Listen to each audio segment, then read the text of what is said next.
Hello and welcome to our new show, Faith Matters.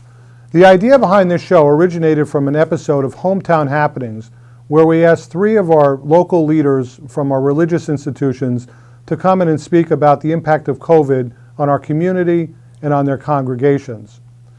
That went so well that we thought that we would make this a regular standalone part of our town channel where we could continue the discussion about topics that are important to our residents from the religious community's perspective. Therefore, I'm really happy to introduce and welcome to Faith Matters our guests, Rabbi Paul Curlin from the Nanuet Hebrew Center, Reverend Richard Hasselbach from the Clarkstown Reformed Church, and Mohammed Ziola from the Islamic Center of Rockland County. Welcome, everyone. Thank you. It's good being here.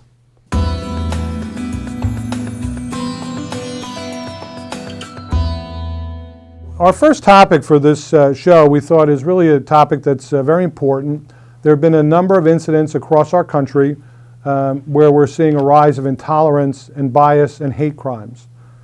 A few examples are really warranted here as we look at this from a national perspective. First, U.S. hate crimes are at the highest level in over a decade, according to the FBI.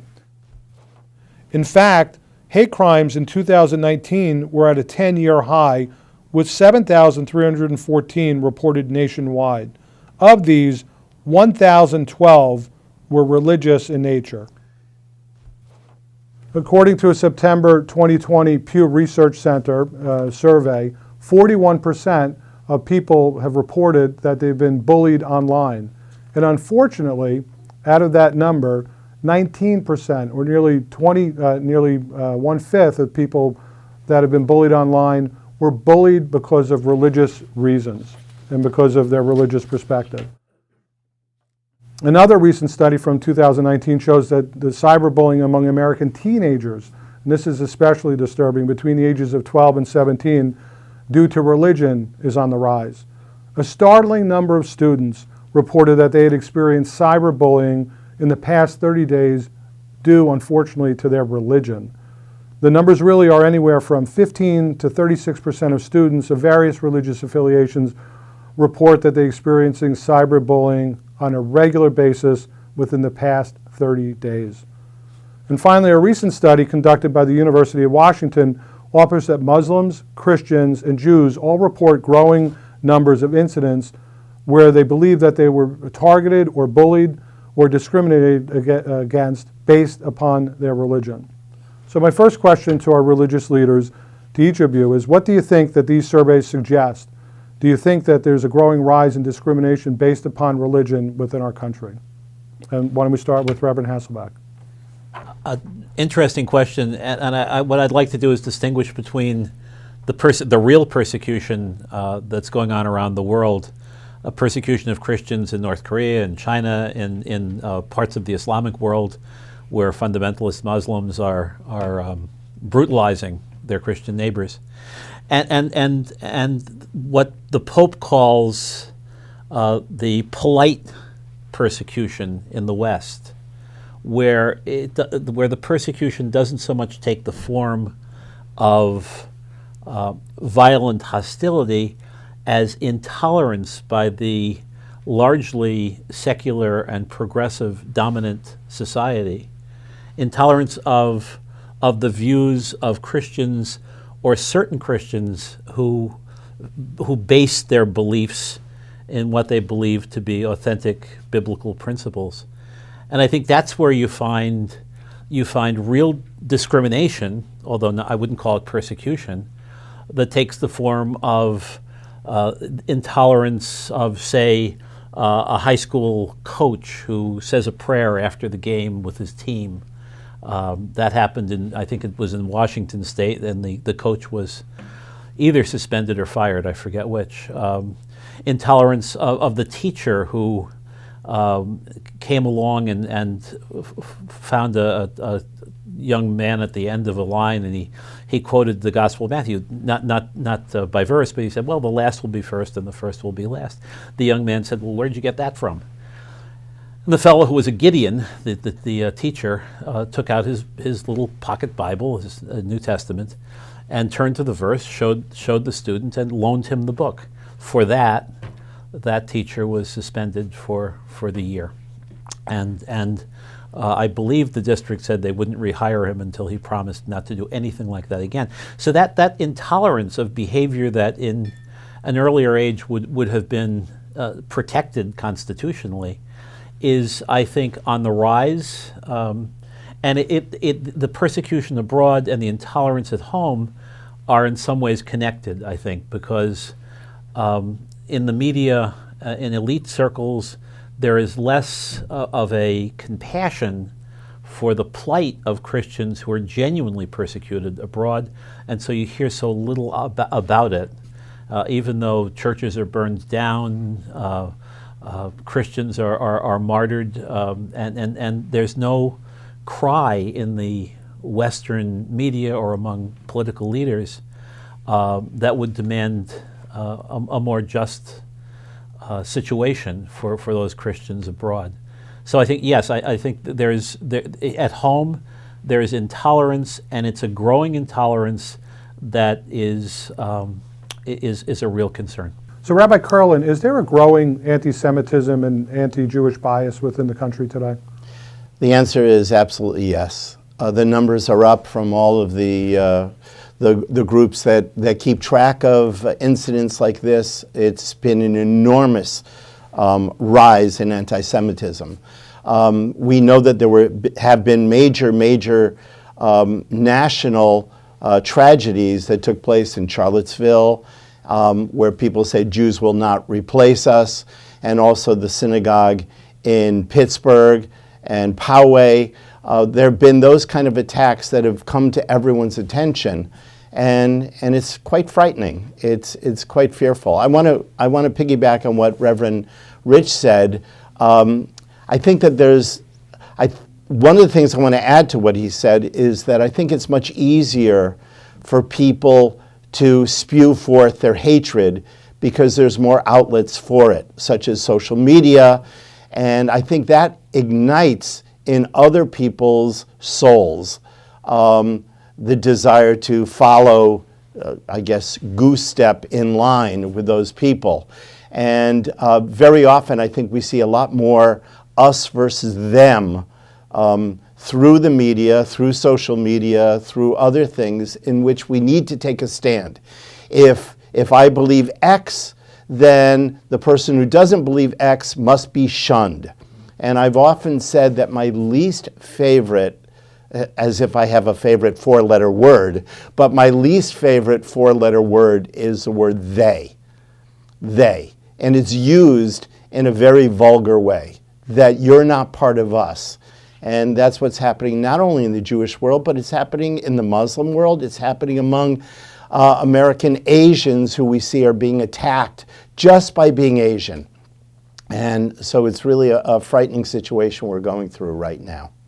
And Mohammed, maybe I could pose this question to you as well, since we started from the Christian to the Jewish perspective. From your perspective, from your chair, Mohammed, is there a growing rise in Islamophobia and anti-Muslim behavior in this country? Bismillahir Rahmanir Rahim. Yes, definitely increasing this, anti-Muslim feelings and rhetoric throughout the United States. I think the reason for that is number one is our the leaders. They should be very careful when they are choosing the words, about other nations or other religions. If they are not careful, innocent people who lived throughout the country, they think that, oh, our leader is saying so, he must be right and he has done his homework. On the contrary, he didn't done the homework. He just came up and excited people, created intolerance among the communities who were living before. Think about that, goes back into 80s and 90s. And the survey shows clearly that the rising attack on Muslims, Jews, and the Christians are increased. Why? Because of this intolerance. Recently, you must have seen that, our president has did that, throughout the country. So it is important that we have to educate ourselves. We have to educate the community. How are we going to do that? I think this is the excellent forum where Clarkstown Supervisor George Homan start this type of meetings. I've been living in this country for last 40, 50 years, but I never went to any of this type of settings where we can go and express our views and try to teach the different communities and ask them, if you have a question, open-minded, ask. The only way you're going to learn if you ask. And if you don't know, then you're going to form the opinion the way the media is forming their opinion. So what I would say, yes, there is a definitely increase, and we should work together. All different faiths, different leaders, Democrats, Republicans, whoever, work together to educate ourselves and educate the people of United States so we can have a better society where we can live together. And I'll put this question out. Reverend, you had a point you wanted to make? I just wanted to speak to both Paul's and Mohammed's points, and that's that unless we do something like what Mohammed suggests, unless we begin to work together and pray together and realize that we are all human beings, the risk is that we depersonalize and the other becomes they, them, and they become less than human, and when they're less than human, we can dismiss them or discard them. I found a survey as I was doing research for the program that found that there was a negative view of Islam. Only 31% of the population had a positive view of Islam, and there was a similar statistic, 32% for conservative Christians, which means that both groups are viewed very negatively by those who were surveyed, who tended to be wealthy, highly educated, politically progressive, and irreligious. And that group, one of the representatives of that group said in response to the survey, "I am only too aware of their horrific attitudes and beliefs." He's speaking about conservative Christians at this point. See, those are enough to make me see them as subhuman. That's a very dangerous attitude, and it reflects, Tacitus back in ancient Rome, speaking of Christians, said, Christians were made an object of mockery, or worse. They were treated no better than animals, their humanity denied, their lives held to be of no account. So we're on a slippery slope as long as we allow the other to become them. But unfortunately, you are 100% right. Unfortunately, what happened when these people talk about negative about any religion, we are not there to explain. That's the main problem. If we are not there, we are not sitting on the table to counter that and show them the positive side of the religion, where you follow the religion. None of the religion will tell you to gossip of anybody. None of the religion will tell you lie about others. So this is the main issue that I hope and pray that we, as a leader of the community, Muslim, Christian, and Jews, that we given the opportunity to come in and explain about the religion and educate ourselves and educate the public. And also, I would add, seeing your face, Mohammed, gives me the true picture of Islam. Not just this vague thought of the religion, but the actual human being that stands behind it. And the joy that I feel of meeting a new friend. May not be Jewish like me, and that's fine, because you are a holy person that I find I have a lot in common with. And we need to see others. Very often, people assume so much about others, and they believe basically what they want to believe. They will take in the information that reinforces what they want to believe, and they don't want to listen to the other side. So I agree with you, Mohammed, in terms of education, but we have to figure out a way of getting people who may not be interested in being educated. We have to figure out how we get to them as well. And you know what I want to add, that among ourselves, we have to build the unity on the common things. What are the common things? Judaism. What are the common things? Christianity and Muslim. We all have a lot of commons, and we can build on that on the positive note. But unfortunately, the other forces want to divide us, and blame each other and say, look, Christian is doing that, look, Muslim is doing that, look, Jew. So we have to come up with that we all believe in one God, and we all believe in all the prophets of God.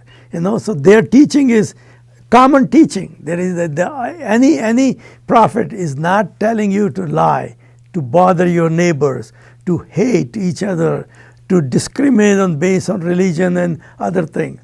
None of the prophet tells you that. Everybody says, same thing. So then why we are different? Other forces are there, the forces want to divide us and rule us. Well, religious faith also, in whatever form it takes, is a threat to modern irreligious secularism, which would set the state up as the power in our world, and consequently put the state in conflict with a belief in a God who transcends the state, and calls us sometimes to call the state to accountability when its values fall short of the values we believe to be God's own values. I guess we can quote the hot dog company, we answer to a higher authority. And on that note, this is a great discussion, but we'll take a brief break for some information about the town of Clarkstown. Stay tuned. We'll be right back.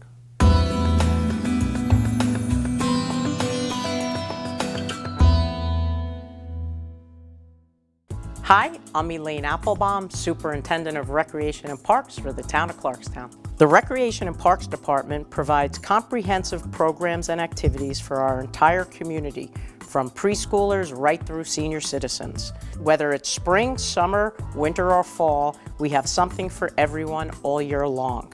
Clarkstown remains committed to providing our residents with a variety of quality programs that are family-friendly and of individual interest to all. Visit clarkstown.org and click on the Recreation Guide tab to find out more about all that we do and offer. We hope you take advantage of all the wonderful facilities and programs that we offer here in Clarkstown. This is what makes Clarkstown such a wonderful place to live.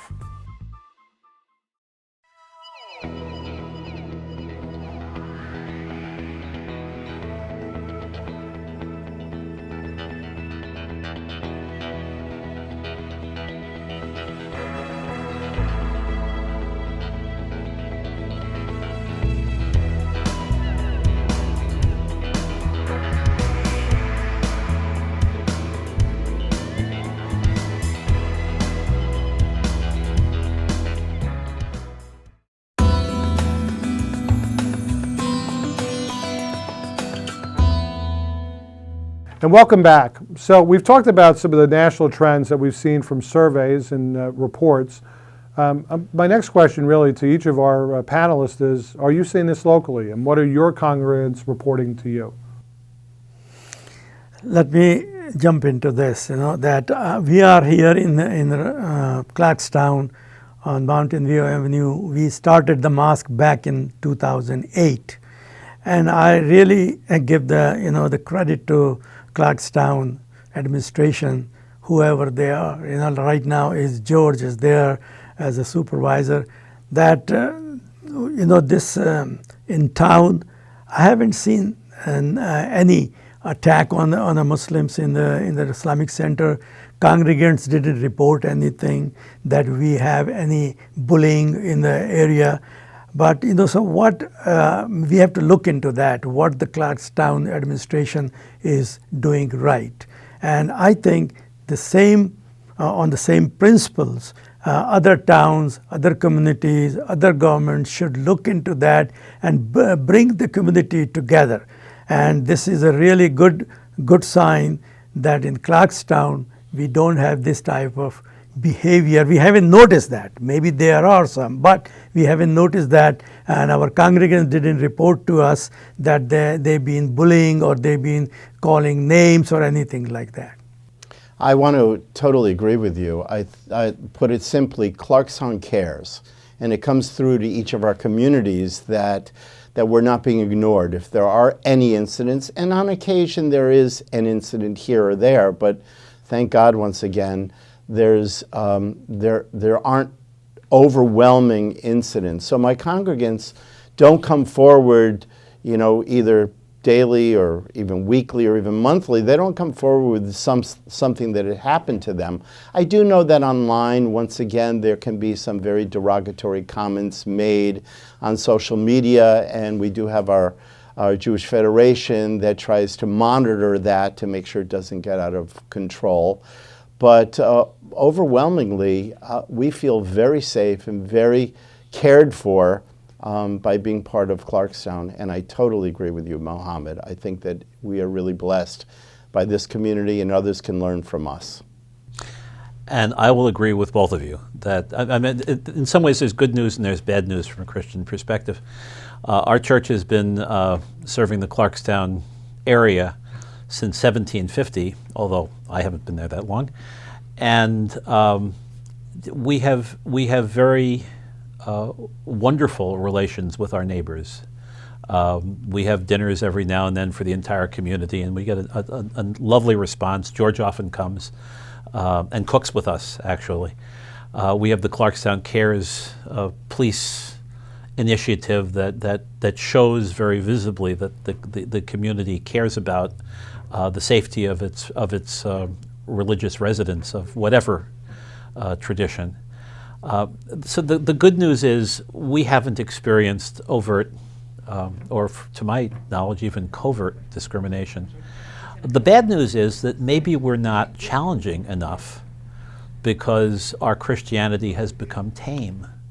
So the very acceptance that we experience may be telling us that we need to be more prophetically present in the world, creating the message that the values of this world are not sufficient to bring anyone true joy. And that might be disturbing, and that might cause a backlash, but we have not experienced one yet. So the good news is we're safe as can be. The bad news is we may be too complacent in our own Christianity. Can I add to that? One of my thoughts when I was thinking about this program beforehand is that it's fine when there's an anti-Semitic incident for the Jewish population to come together. But I know that in my faith, I need to be there when there's an anti-Islamic or anti-Christian incident. And in fact, I have two quotes that I wrote down, so I want to use them. One comes from the first chief rabbi of Palestine back in the early 20th century. This was Rav Kook, or Rabbi Kook. He said, "I don't speak because I have the power to speak. I speak because I don't have the power to remain silent." And meaning that when something happens, we need to come forward. Thank goodness there haven't been a lot of incidents, but we need to come forward. And those of you who are familiar with Jewish organizations on college campuses know that you may know that they're called Hillel. And Hillel was a great rabbi from the Talmud, in which this is his classic quote, that if my congregants can quote anything, maybe this is what they can quote. In the Hebrew, it starts off, Im ena nili mili. If I am not for myself, who will be for me? Which is why we all stand up for ourselves in our own faith. But then it goes on to say, if I am only for myself, who am I? Meaning that we need to open our eyes to others around us. And the third part of his quote is, and if not now, then when? Meaning that you can't wait for tomorrow or wait for somebody else. So I want to have my eyes and ears open to the other communities, and I want to be there to support if, again, God forbid, something negative does happen. But thank God we've been in a pretty good place living in Clarkstown. It's encouraging news. Obviously, I know you referenced social media, and sometimes, I kind of joke about it, I call it muscle fingers. We have, people can very easily depersonalize people online because they don't really have that connectivity or that relationship. And that kind of leads into our final question. What are some of the things you think that we need to be doing to try and build community and address this growing tension in our country of anti-Christian, anti-Jewish, anti-Muslim activities and growing number of hate crimes in our country? So, what we can do, that's the question. Say, remember, George, you came into our mosque, okay, many times. You came in over there, and the other, the leaders, came in and assure us that we are here to, do the justice and to protect you. Reinforce that, reinforce that you are not alone. We are together in this. So if other communities, other part of the, the county, and then it keep increasing the circle all the way to the nation. If all the leaders goes to the mosque, churches, synagogues, and over there they assure them, look, nobody allowed to do the discrimination based on the religion and based on how you look, based on how you pray. So it will really help the to build the community better and safe. Yeah, whatever we need to do, I think we need to do it together as well as separately. And part of it is just raising consciousness among our congregants that it's not okay to hate anyone because everyone has been made in the image of God.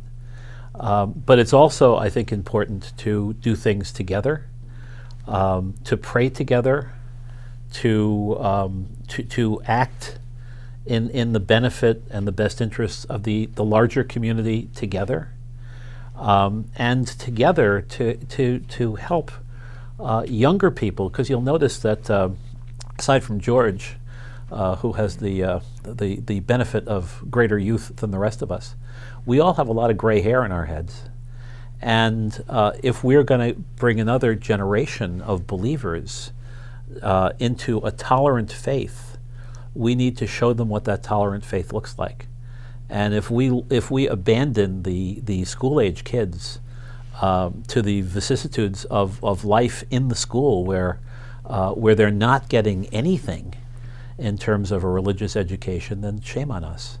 So, but I think we need to work together on that, because we have to develop another generation of people who realize it's okay to be religiously different. There's a beauty to diversity. But so it's okay to think differently, have different dogmas, and believe in different ways. But it's not okay to abandon others to the troubles and difficulties of discrimination, when we have a voice. And like the chief rabbi said, we have a voice. We must speak. We must speak, and we must speak together, and we must act together, and we have to role model a tolerant, loving orthodoxy. So I would like to, again, I always love listening to Rich, and I'm enjoying listening to Muhammad as well today and getting to know him. There's two comments. One is that I'm probably most proud of one particular Jewish quote, which is an ancient Jewish quote which says, "The righteous of all nations have a place in the world to come." Meaning, you don't have to do it exactly the way that I do it to be a righteous, wonderful person, to make this world a better place. And that, I find, is why I can celebrate Islam, and I can celebrate Christianity. I can celebrate other religions where I see these wonderful people that are being part of that community and making this world a holier and therefore a better place. The other I want to mention is that in getting to learn about each other, there's one key word in Hebrew, which is the word for face. The word for face is panim. And if anyone knows a little bit of Hebrew, you know the word for face, panim, is actually a plural word, which means that you really, to truly have a face, you need another face across from you to interact with.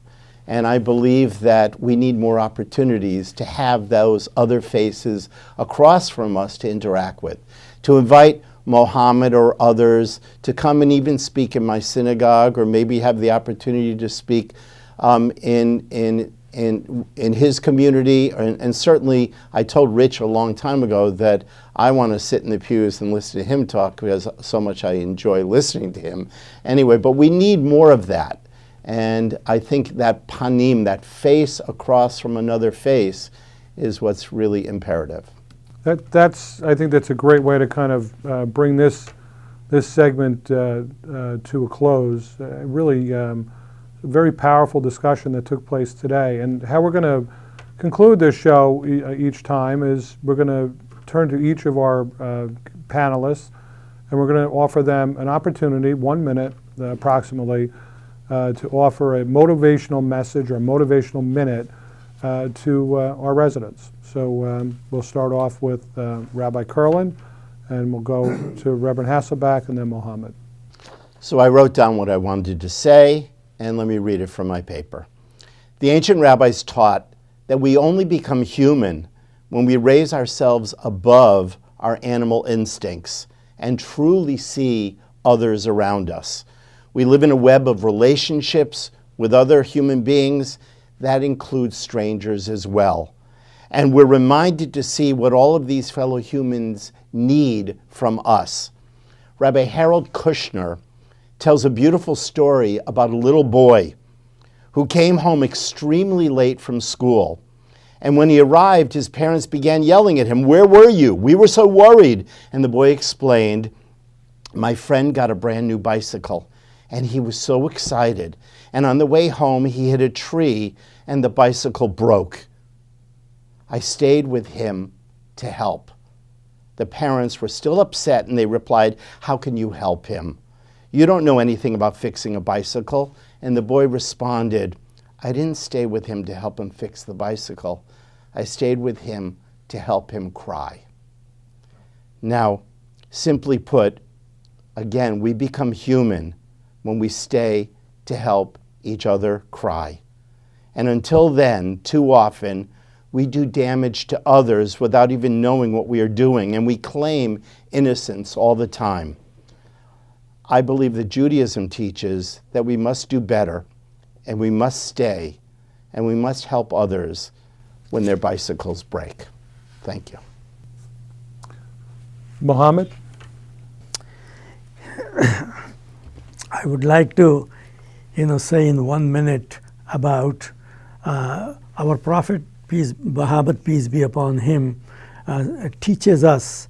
He gave us the last sermon before he passed away, that nobody is better than based on color, on how he looks, how rich and how poor he is, but they all should look, based on their taqwa, means how they are behaving in front of the God. So now we should work together. All three religions today, I have met my friend, Rabbi, and my friend, from the church, and you can see that we are sitting here and talking at each other in a respectable manner. I'm not shooting them, like, oh, you are, what, Muhammad is a terrorist, or, that doesn't work that way, because this is not the way, the human beings interact each other. So our duty as a leader of the community, our duty is to educate people. How are we going to educate? we're going to educate this type of setting, or what we can do. I can invite the rabbi and the reverend to our congregation. I can go to their congregation and tell that what we are, who the Muslims are. Muslims are not terrorists. They are a regular human being based on the Quran. This is the book we follow, and in this book, Surah Maryam, it tells about the the miracle birth of Jesus Christ. The entire surah is there. There are many things we are together. We can do it, and the only thing is that we have to understand each other, and we have to love each other. We have to respect each other. We have to work together. Reverend? And it's hard to follow such profoundly beautiful thoughts by my two friends. The first letter of John says that God is love. And that's important because we need to know before whom we stand. And we stand before the God of love. But it's not just enough to stand before him. God is also a God of covenant. And while there are covenants with Moses and the Jewish people, there are earlier covenants with Adam and with Noah. And those are covenants with all humankind. And those covenants say that God's love is not provincial. God's love is universal. God loves all people. God loves all of creation, and his hand of blessing is on us. Ultimately, he wins, because nothing that is not of God is real.